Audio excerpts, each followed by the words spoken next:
Angel, we are now live, streaming on YouTube, Facebook, and our Facebook group. We're going to be obviously putting this onto our podcast Startup Chats. Absolutely. Thank you so much for joining me. I'm stoked that you're here. I think I've up a little bit early. I think you were just saying before we went live, I made you put you through hell. So I do apologize. No, that's okay. That's okay. You know, I'm so connected all the time, but it's true that, you know, you try to plan ahead a little bit what's going to happen in the day, but if it doesn't happen, it's okay, and you will know how throughout the conversation today, or you will know why. Well, let's kick this off because, you know, I'm so excited to talk about this whole topic of, you know, startups and that journey and that challenge that we all face, and I think wherever we can sort of get those pearls of wisdom or advice or help or a little bit of inspiration is always going to be a good thing and always help. So but before we maybe sort of dive into what we're going to focus on, which is that whole, you know, pivoting in times of crisis, I think that's a really interesting sort of topic actually, because I've certainly done that in various sort of degrees, and you know, we can chat about that. So yeah, it'd be interesting seeing your perspective. But before we do, would you mind sort of introducing yourself to the audience, and just giving a bit of a background about, you know, who you are and what you do? Absolutely. So my name is Angel Ribo, and I'm in Dallas, Texas, although I was born close to Barcelona in Spain. Basically one of my favorite cities, by the way. Oh, look Barcelona. at that. Love it. Okay, I thought that you were going to say Dallas, Texas. I've never been. I'd love to go. I'd love to come to visit. There's lots of great things here happening. So, but anyway, you know, obviously I love Barcelona too. Basically both corporate CEOs and established entrepreneurs, they hire me to bridge the gap globally for expansion and exposure.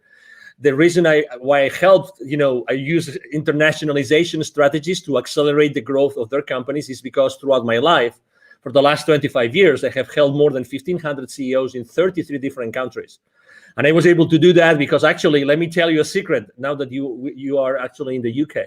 One of the reasons why I'm able to do this is because mom and dad, they put me through an English academy when I was in school, when I was in elementary school. And outside school, I was learning English. And I remember that the summer of 1982, I spent a whole summer in Scarborough, North Yorkshire in the UK, learning English. And I decided I'm not going to speak a word of Spanish for a whole month. And I requested that company to put me actually, obviously, with an English family, but I don't want to have contact with any Spaniard throughout the entire month. So I had actually a Swedish student doing the same thing, learning English in the UK as the same as me.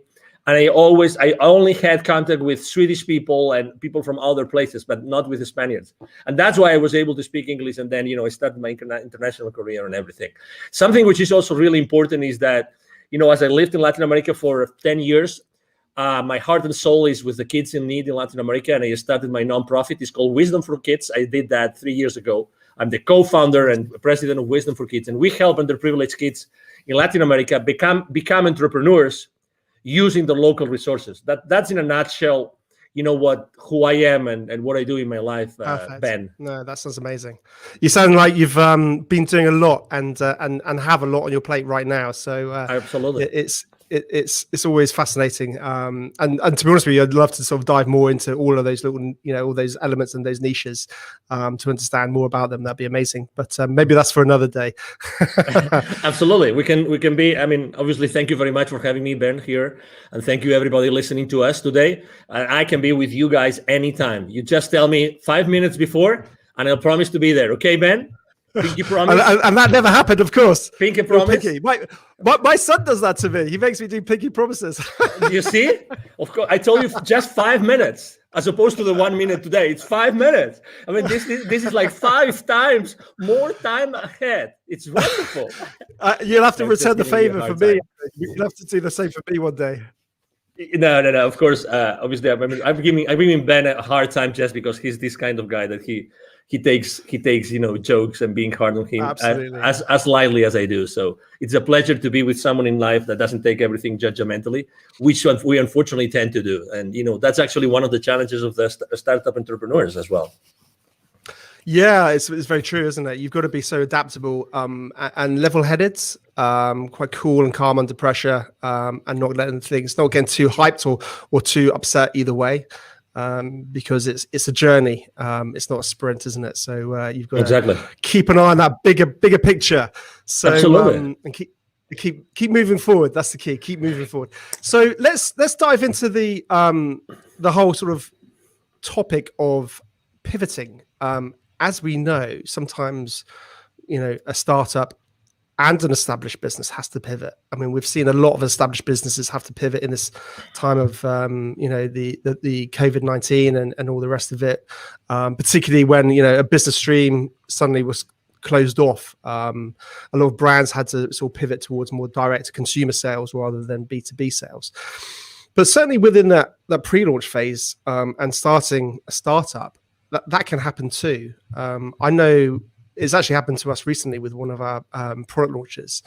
And without going into that, but I think it's a challenge that we face at various levels. And I guess thinking within that pre-launch phase, one of my thinkings is it sometimes best to pivot before you launch, if it's abundantly clear that you should, or sometimes is it better just to launch, test the market, and then pivot? That's a great question. And actually, you probably remember that probably it was like already 10 years ago that this guy invented this business canvas that you actually, it was a collaborative work developed here in the north of the country, in the US, by someone in the MIT, I think it was. The reason why I'm mentioning this is because we tend to forget that the buck, right, the dollar, the money starts with sales. And we are so hard on ourselves, going back to what I was saying about being judgmental, we are so hard on ourselves that we try to do everything else look perfect before we even talk to potential clients. Obviously, everybody in the startup world talks about the minimum viable product or minimum viable service, all these kind of things. But in reality, the only thing, let's say you and I, we have an idea today, and it's an amazing idea, which could be actually easy for us to have a great idea today. And we say, we're going to launch it. You know what we need to launch it? Okay, we commit that between now and 24 hours, you talk to 5 potential clients in the UK, you talk to 5 potential clients in Texas. We have 10, let's say only 50% of them show up. We already have market feedback. So I think I'm responding to your question. I'm a big proponent of, if you eventually have to launch something into the market, why don't you start talking to the market? And it doesn't have to be perfect. You have friends, you have former colleagues, you have relatives, you have neighbors, you name it. You go to a store, you go to a coffee shop, you talk to the guy which is serving you, the bartender. You can even ask that person for their feedback about what you want to launch. So to your question, my main business mantra is take imperfect action now. That's me. That's my clients. Take imperfect action now. So definitely, I would reach out to the market first, and then I would start strategizing about what's the best way I can launch or pre-launch my product or my service or my company or my venture. But definitely, I mean, I have seen so many people wasting so many hours, so many days, so many months perfecting something before even talking to someone in the market to see if that would fly or not. So that's definitely my response to that. No, it's very true. I think within a good pre-launch phase, speaking to the audience is absolutely critical, because like you said, too much time can be wasted on tech development, and your whole bubble of one, an opinion of one is always dangerous, as they say. So I think there's no doubt. But it's interesting, as talking about the pivoting challenges. We faced a technical challenge, for example, and I was thinking about, I wonder if you could sort of categorize those problems, whether they're it's the challenge of or the wanting to pivot because of technical challenges, and you realize that initial angle is closed off to you. For example, you need to feed in, you need something with you're relying on a third party, and then suddenly they cut off their service, and your whole product roadmap was and the USP was around this collaboration. So you're relying on a third party, and then suddenly they pull the rug from under your wheels. when that happens, clearly you need to pivot because you can't really launch to market without it. But I think one of the mistakes, and that's something that's we've recently found. So we're having to do a slight pivots in terms of our launch, one of our products that we're releasing, in terms of just realigning some of those core elements. Interestingly, we had and it's still ongoing, is another product launch which started way back when, and that was my thing. And I think I made those exact same mistakes that you talk about, and you shouldn't make, which is, it's got to be perfect. It's got to be perfect. Just one more thing. Can we just do this feature? And then suddenly it becomes like a monster. And I think that has been a huge frustration for me, certainly, is not getting something out of the door. So it's interesting, isn't it? The pivoting can come for different reasons. But you see what? I mean, this is how I typically don't curse on podcast interviews, but I don't know if I'm allowed to do it today. But we get so sidetracked by perfection, and you just described the perfection sidetrack. That you wanted to do this additional feature, this additional thing that would make this offer like magnificent, like extraordinary, it's spectacular, right? But suddenly you get so into the trenches of that thing, But in reality, guess what? And I've seen that last year. I saw that with many technologies and many providers saying, we're not sure if we're going to be around for a long time. But guess what? The difference between the technologies that I kept on working with or the others that don't, because maybe they were scaling down, downsizing, whatever, is the attitude of the customer service people, the support people. So even if their product wasn't perfect, I stuck with them because their customer service, the attitude of the support team was flawless. They were really genuine human beings that were there to serve me. When someone is really acting from within, being really present and saying, hey, this is what we have. This is what we got. We know that you are going through challenges. We are also going through challenges.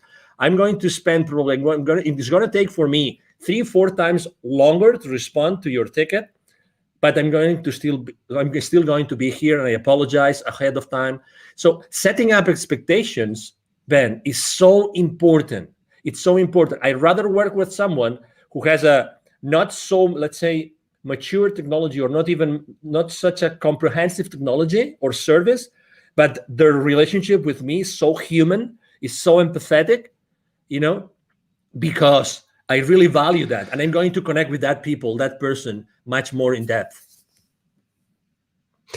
It's so interesting, isn't it? Because ultimately we start talking about the whole branding element of a business, of a startup, of an entity. What are the core values of that business? How does it want to interact and engage with its customers and clients on board? And I think we then start sort of diving into that world of the community, building a community, and whether that's, I guess, having a really good call center or team that respond to tickets and problems, or even I've seen really interesting communities built up on like Facebook groups where startups are really engaged with their communities. And I think having that authenticity and that dialogue, that's the key, isn't it? Like you touched on, it's that dialogue to say, hey, Angel, we're working on it. This is our tech roadmap. This is what we're working on. We're struggling. We're trying to get things off the ground. We're bootstrapping it, or whatever it is. And then you can feel, more of a passion towards that brand and company, and see the face behind it. Yeah. And on its own, actually, if we think about it, that's such a strong, powerful part of planning in any pre-launch phase, but also post-launch, because obviously that's when you've got to deliver effectively. And follow through, and that's always challenging. Absolutely. And I can give you even another example. Last year, there's this technology that they love to use. My team is an expert on using that. It's called Zapier, which allows you to automatize so many different systems. Zapier takes webhooks from here and there and blah blah blah, integrates so many. So I use a specific dashboard with my clients, and guess what? This guy said they're not cheap, but this guy said, we're going to give you 3 to 6 months for free, just because we know you're suffering. And their support system is great. Okay, so they gave me 6 months for free subscription last year, just for the sake of it. Just for the sake of it, because I was a small business owner, I qualify, blah, blah, blah. Just 3-4 months ago, a competitor came up to the market at a fraction of their price. And they offer you so many more actions per month, which is the currency that Zapier uses. So like a fraction of the price and offering you much more for that fraction of the price.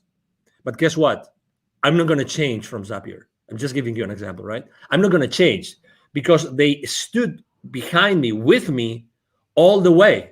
They provided me extraordinary service. They even said, we know cash flow is an issue for you. We're going to support you. So, oh my God, do you think that they will ever leave Zapier as a technology provider for my team and myself? Of course not. The branding, they have, my concept about these guys, what they're going to do for me whenever my business grows more and more and more, and I need them more and more and more, they will be there for me all the way. It's amazing. Exactly. It's about the brand. It's amazing. Do you agree? 100%. And it's interesting, isn't it? Because I guess if you've got that strong narrative, that strong brand, that's good, that story that people buy into, if you do have to pivot, then it's much easier to bring them with you, because I guess you can again have that honesty and say, hey, listen, we're having to realign our business model. We're having to do this. Come with us. And when that pivoting moment does come, I'm guessing that's a lot easier. Yeah, it is because again, you trust them. You have already developed that relationship. It's all about expectations, Ben. I mean, really setting up the right expectations is so important at all levels. We tend to, there's a concept I use both when I coach personally the CEOs and when I work with in business, when I'm doing business consulting, which is a secret contract. And think about it. This concept of secret contract is just brilliant. With every single person that you have a relationship with, Ben, and everybody listening to us, with every person that you have a relationship, there's a lot of things that you've never shared with that person, but you expect from them. You've never spoken about those things, but you expect from these people a certain things. And the other way around. You've never talked about that with them, or they never talked about that with you, but they expect things from you. And that even happens with your business, with your family, with your partner, with your life partner, with your kids, with your father, mother, with your siblings.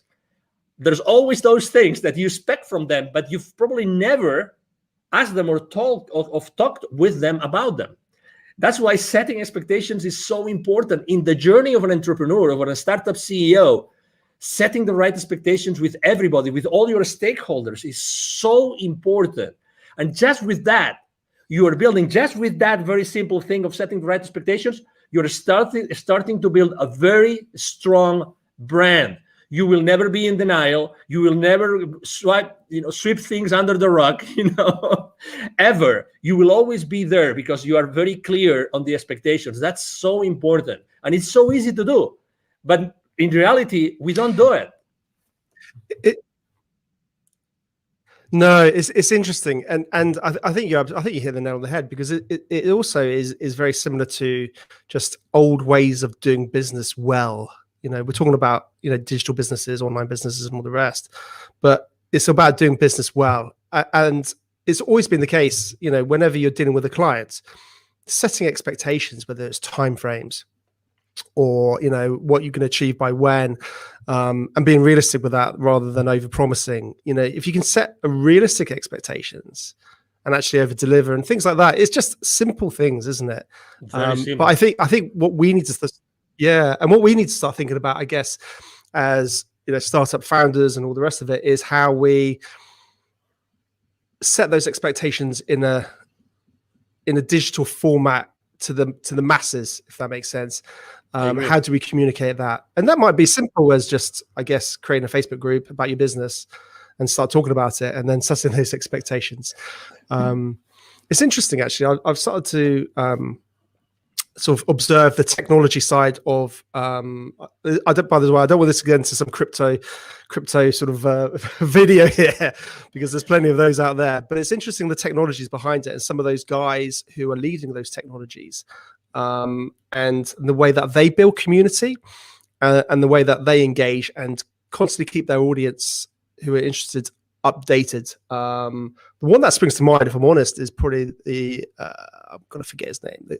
The Cardano founder, Charles Hodgkinson, something like that. I can't remember off the top of my head. And he's constantly sort of talking about Cardano and what they're doing and all the rest of it. And that's when you just think about it for, I guess, your own business or your own startup it's interesting lessons that you can possibly take for yourself post-launch, but equally, I think pre-launch, and start getting a bit of hype behind it before you even go live potentially. When should a business, I guess, not pivot? That's an interesting question. Can businesses pivot too soon? I think that the market speaks. I think that the most important thing is to see if the market is actually moving, is shifting, if the market is asking for different things or not, if the market is still willing to pay for the same products and services or not. That's the question. It's not about us. It's about the market. It's about, is there a new market being created? Is there a new community being created they're going to want specific things? So that's the question. I think that you have to really put the thermometer in the market. You have to have those conversations, those imperfect conversations with your potential clients, and see, hey, will you keep on paying for this? Do you still feel the value? Do you still feel the value in these kind of products? Or right now, what's happening now, what do you think is going to help you go to the next level? How many times, honestly, think about this, Ben. How many times before you sell to a client, you actually tell them this: I know I'm going to be part of your problem when you place the PO with me, because you're going to put X amount of money on my pocket and you will have nothing in return. My commitment to you is that I will make as much as I can to return on your investment.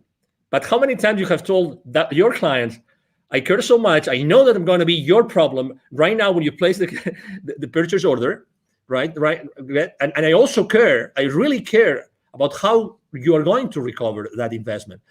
These conversations are very uncommon and kind of conventional, because they are uncomfortable, because we think, oh, maybe someone doesn't place the PO, right? It's very similar to, as entrepreneurs, when we start niching, and we start thinking of what's the right way to position, what's the what's that sentence, that pitch sentence, that statement that we use when we're trying to craft it, that we're always between this 30,000 level feed, copywriting, or onto the ground level copywriting, right? We're always trying to bring as many people as possible to our world so they can buy, or we niche down so much so that we really speak clearly to someone who are really the people that we want to serve, right? We also move in that space. You see, it's the exact same thing.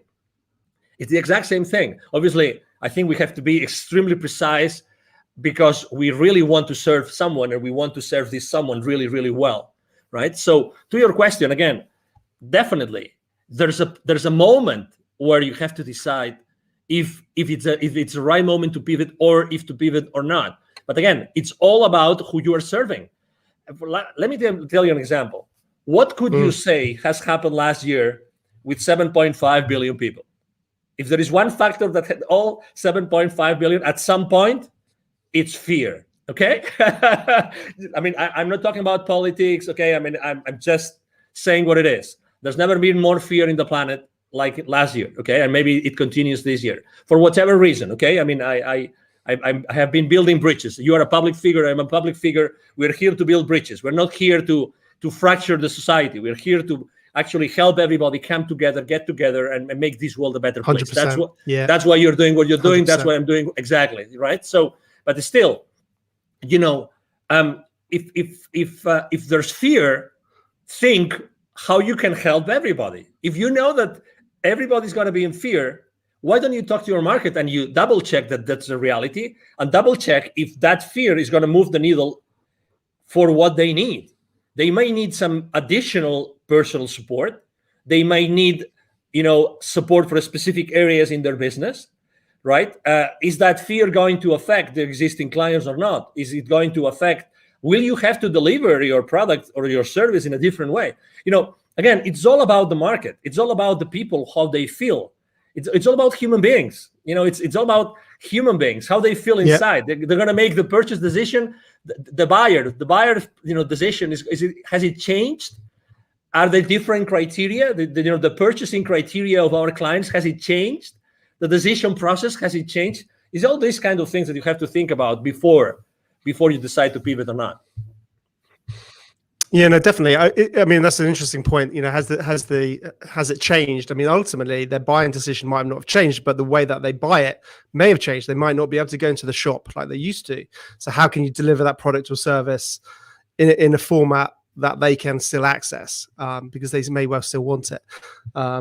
We've seen that, haven't we, with gyms? Gyms have got, people can't go to physical gyms in the UK.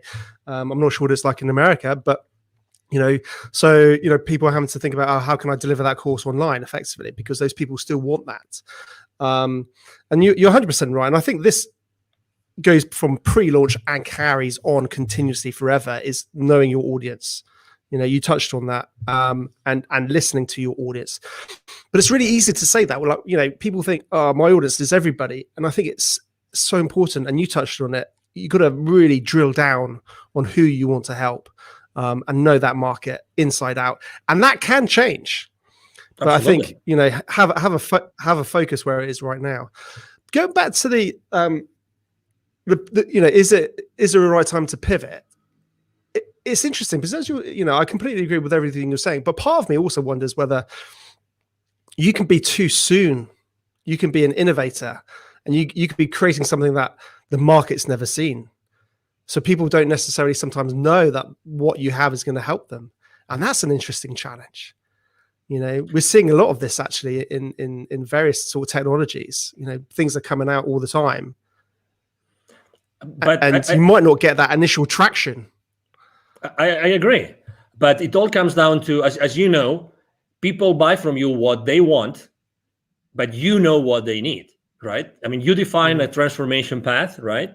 You define the transformation path. You talk to them with your pitch. You talk to them to find them where they are, and then you describe a transformation path, and you are selling them the transformation and the final destination of that transformation, right?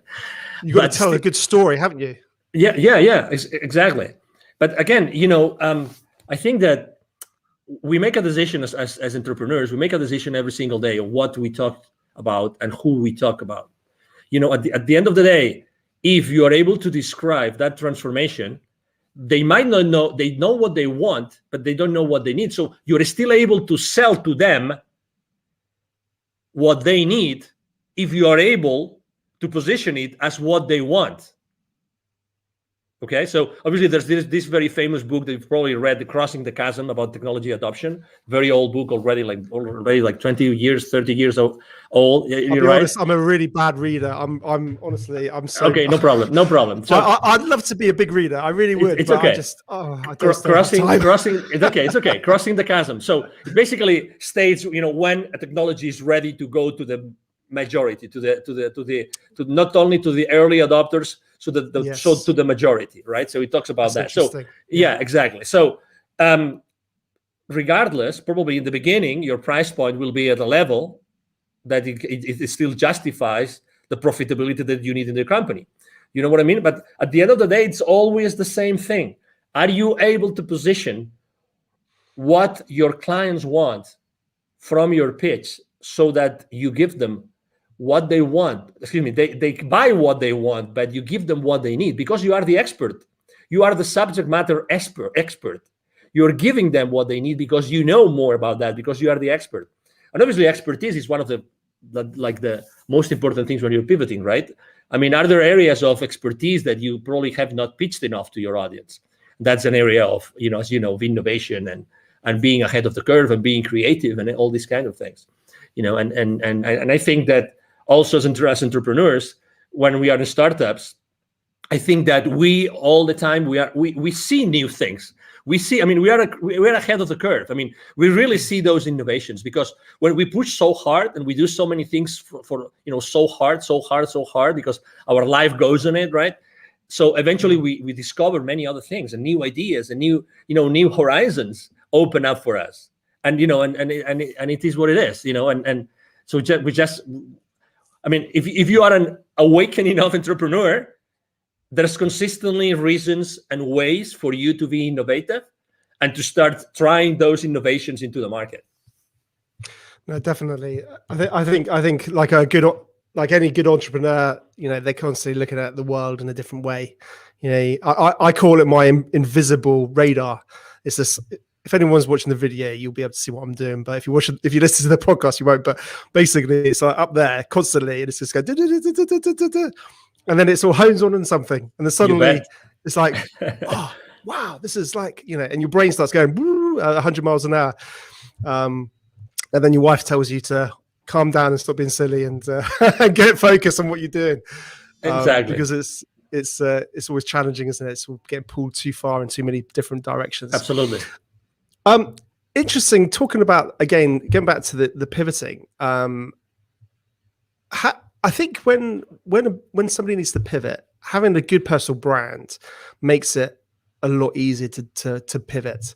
And I think sometimes lots of business owners don't really focus on their personal brands. What's your sort of thoughts around that? Well, I think there's two. This is a two-way street, right? Because you want to have a very strong personal brand, but at the same time, you don't want to be the main constraint on your business, right? So you have to be careful, okay? Because you obviously want to have a whole, system, people that will support you in delivering all that, okay? So the personal brand is very important, but also make sure that in the delivery of your products and services, you are not a constraint. So that's the number one thing. Do I believe in like having a very strong personal brand? Absolutely. And it's much easier to build than what people think. I'm blessed enough to have been invited to your podcast, Ben, today, and I have probably 3 or 4 more today. I'm there's a lot of people reaching out to me. I'm really extremely blessed that happens. But it's relatively easy just to give.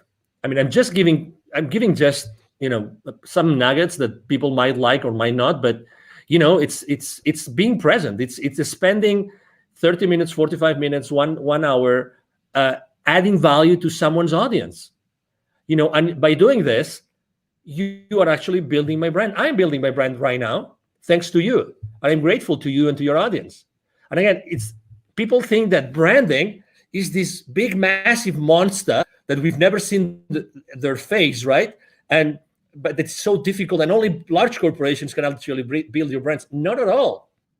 Just answering an email on the chat on LinkedIn, you're building your brand. Let me give you another example. 100%. When I say happy birthday to someone on LinkedIn, I do it in a different way. I tell you, people remember me because of the way I give them the happy birthday. And it's so simple. And the same thing when they change positions in their companies. I do it in a different way. Guess what? You don't need anything. If you're starting small and then you want to scale up in the future, guess what? You can start doing this right now. Be yourself. Don't be afraid of yourself. It's very true what Tony Robbins says in his events, which is, what we are fearful of as human beings is of our potential, is of how powerful we are. It's not of our flaws. It's not that we will not be able to deliver. It's of our potential, of our power. We're really powerful. We all have this expertise inside of us that nobody else will be able to deliver just because of the experience we have had in our lives. You have had your experience, Ben. You've gone through several, successes and failures. You've learned a lot of lessons. Everybody has had their own journey, and that journey is of value to someone else. That's why everybody can really become an entrepreneur if they really want to. That value, that intrinsic, unique value of anybody out there can really help other people, to overcome their challenges in their personal lives or in their business life. It is what it is. It's by definition. 100%. And also what I love about it is it gives, several things. It gives a face behind the business. So it has you have that real sort of personal element. And I think that's the future for business, having personality. But also I think as an individual, we all know we have many layers. We have many interests. Whereas a business is obviously clearly focused on one area, possibly with a very focused audience. But with a personal brand, people, you're able to express more of your interests. You're able to express more of your fascinations and your other hobbies and other, businesses. So I think certainly if you do need to pivot, it's much easier to do so, and because people believe and buy into you, not that particular product or service. I think that's something very, very interesting. So in terms of sort of top tips or advice you could possibly pass on to any budding, startup founder, what would that be? Well, I said it before briefly, but it's definitely, I think that's, honestly, I think this is at least 50% of the success, of the secret to success for any entrepreneur right now, which is take imperfect action now. Take imperfect action now. Expose yourself. Whatever you want to do, start doing it right now, immediately. Start talking to potential clients, to potential partners, to potential collaborators, to potential allies, immediately. Take imperfect action now. Don't wait. There's never going to be a perfect time for you to become an entrepreneur. Never. Yeah. So why don't you start doing it now? You don't really need much. Honestly, you don't really need much. Really. I mean, what did they say? Yesterday's the worst day, today's the best day, or something like that. I probably got that completely wrong. No, yesterday was the best day. Today, I can't remember. I'm just probably making something up. No, that's okay. But it's a matter of, hey, take imperfect action now. And then as soon as you start making steps, taking those steps, as soon as you start doing that, you will start seeing the forest. You will start seeing this works, it doesn't work, this could work, this couldn't. You start seeing the rest of it. But you have to start making those steps. You know what I mean? So definitely. Exactly. So be humble enough to do that. Definitely.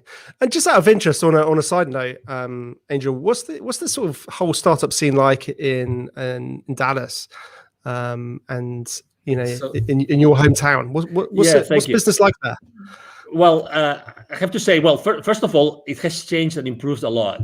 Dallas used not to be the startup hub that it is today. I've been very involved with the startup community here. Actually, last year, it's so funny. Last year, I gave 2 different webinars to the startup community here, and the title of both webinars were Pivoting in Times of Crisis. both of them. So there's a very strong community for startups here, very strong. That particular accelerator I gave the webinars to, it's called The Deck, but there's many accelerators. The mayor of Dallas himself, he has said many times on the stage, he wants to become a very stronghold, important stronghold of the startup community in the country. And there's a lot of, angel investors community and family offices. And this, it's really a great place to be an entrepreneur and to start up your business. I'm very involved with the Startup Week here and with the Startup Weekends. I've been the jury for a few Startup Weekends as well. So, it's a great place to be, definitely. I would encourage anybody that would like to maybe try and come to the US. This is a great place to be. Fantastic. And am I right in thinking a lot of people are moving out from California and Silicon Valley to Dallas? Totally. Is that right? Yeah, it's true. Actually, large corporations, even before the pandemic started large corporations from California started to relocate here. And right now it's massive. It's massive, the amount of people that are moving from California and many other states to Dallas, to Texas, North Texas, because Dallas is strategically positioned. You don't think about it, but Texas is a huge state.